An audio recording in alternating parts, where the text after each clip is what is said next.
கிறிஸ்துவுக்குள் பிரியமானவர்களே, இந்த நாளுக்கான மாலை நேரம் அண்ணா அப்போஸ்தலனாகிய பவுல் ரோமருக்கு எழுதின நிருபம் 8ஆம் அதிகாரம் 15வது வசனம். ரோமர் 8:15, ரோமன்ஸ் 8:15.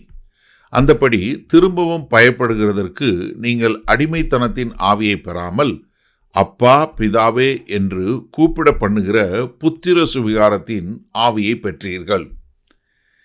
இப்ப என்ன சொல்லி முடிக்கிறாருன்னா, முதல்ல 12வது வசனத்தில் நீங்கள் மாம்சத்துக்கு கடன் செலுத்த தேவையில்லை. யாருக்கு? தேவனுக்கு. 2வது 13வது வசனத்தில் எச்சரிக்கை கொடுத்தாரு. 14வது வசனத்தில் உங்களுக்கு என்ன? உங்களுடைய அடையாளம், நீங்கள் தேவனுடைய புத்திரர்கள் என்ன, அது கொடுத்தாரு. இப்போ என்ன சொல்கிறாருன்னா, நீங்கள் என்ன பயப்பட தேவையில்லை. ஏன்னா நீங்கள் இந்த குடும்பத்தில் ஒரு அங்கமாக வந்தபோது உங்களுக்கு ஒரு இன்டிமசி என்று சொல்லக்கூடிய ஒரு நெருக்கம் உண்டாகிறது. அது மாத்திரமில்ல, நீங்கள் தேவனுடைய குடும்பத்தில் பிள்ளைகளாக இருக்கிறீங்க. அதனால நீங்கள் பயப்பட தேவையில்லை.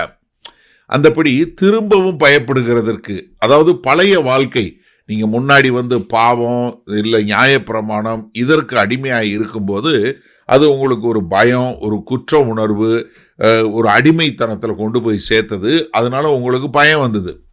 இங்கே பயம் சொல்லும்போது எதை சொல்கிறாருன்னா, ஏன்னா அந்த பாவத்தினால வரக்கூடிய நியாய தீர்ப்பு, ஏன்னா உங்களால் தேவன் நியமனத்தை இது பண்ண முடியல, தேவனுக்கு பிரியமாக வாழ முடியல. அதனால வரக்கூடிய ஒரு நியாய தீர்ப்பை குறித்து உங்களுக்கு பயம் இருந்துச்சு.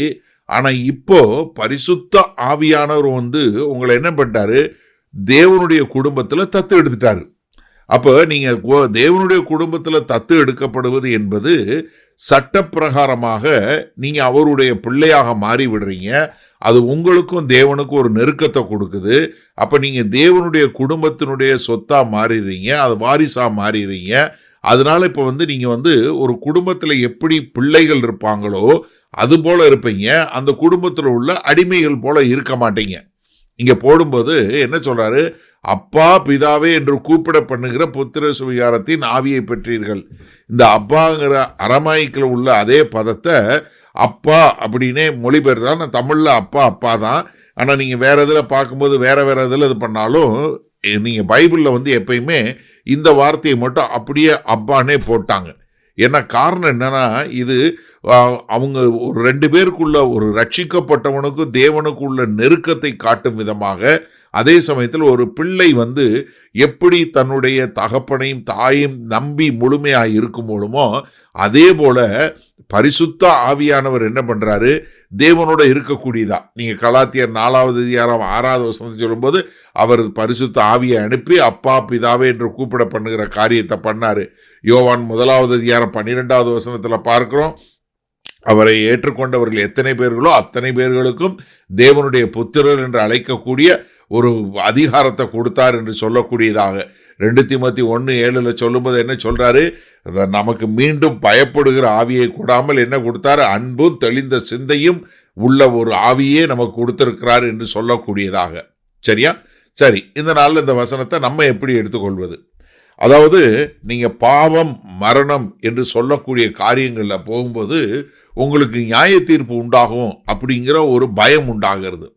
அப்போ இந்த நியாய தீர்ப்பு வருங்க பயம் வரும்போது உங்களுக்கு என்ன? ஒரு அடிமைத்தனத்தின் ஆவிதான். அப்போ ஒரு ரட்சிக்கப்பட்ட மனுஷன், ஒரு விசுவாசி என்ன ஒரு நியாய தீர்ப்பை குறித்து தன்னுடைய ஃபெயிலியரை குறித்து இல்லை மரணத்தை குறித்து அவன் பயப்பட தேவையில்லை. காரணம், இந்த ஆவியானவர் அவனுக்கு விடுதலையை கொடுக்கிறார். எப்படி? ஏன்னா நீங்கள் கர்த்தராகிய இயேசு கிறிஸ்துக்குள்ள வரும்போது நீங்கள் நித்திய ஜீவனை பெற்றவங்களா மாறிடுறீங்க. அப்போ நீங்கள் உங்களை தத்து எடுக்கப்படுவது என்று சொல்வது என்னன்னா, தேவனோடு இசைந்து வாழக்கூடிய ஒரு வாழ்க்கை. அது தூரமாக இருந்து ஒரு நீதிபதியை பார்க்கறது போல அல்ல, ஒரு குடும்பத்தில் அந்த நீதிபதியினுடைய வீட்டில் பிள்ளையா இருக்கக்கூடியது. 2க்கு வித்தியாசம் இருக்கு இல்லையா? ஒரு நீதிபதி வீட்டில் போய் நீ இருக்கக்கூடிய ஒரு பிள்ளைக்கும் நீதிமன்றத்தில் நிற்கக்கூடிய ஒரு ஆளுக்கும் உள்ள வித்தியாசம் இருக்கு இல்லையா? அப்போ என்ன இந்த வசனம் நமக்கு என்ன கொடுக்குதுன்னா, ஒரு விசுவாசி எந்த அளவுக்கு தேவனுக்கு சொந்தமானவனாக இருக்கிறான், அவன் வெளியாளி இல்லை, அவன் அந்த குடும்பத்தில் உள்ள ஒரு மகனாக மகளாக இருக்கிறான் என்று சொல்லக்கூடியதாக.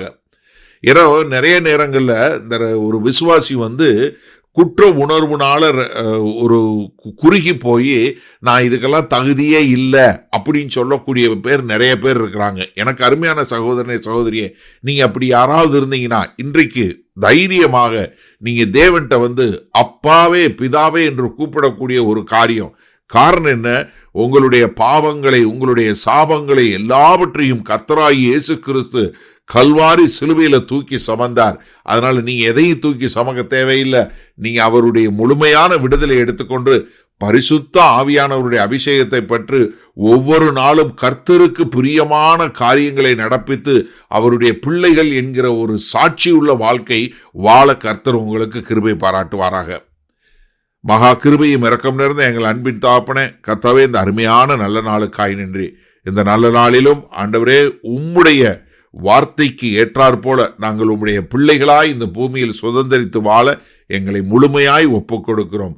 மீட்பெரும் இரட்சகருமாகிய இயேசு கிறிஸ்துவின் மூலம் பிதாவே, ஆமேன். கர்த்தர் உங்களை ஆசீர்வதிப்பாராக. நாளை காலை தினசரி தியானத்தில் சந்திப்போம். அதுவரை குட் நைட்.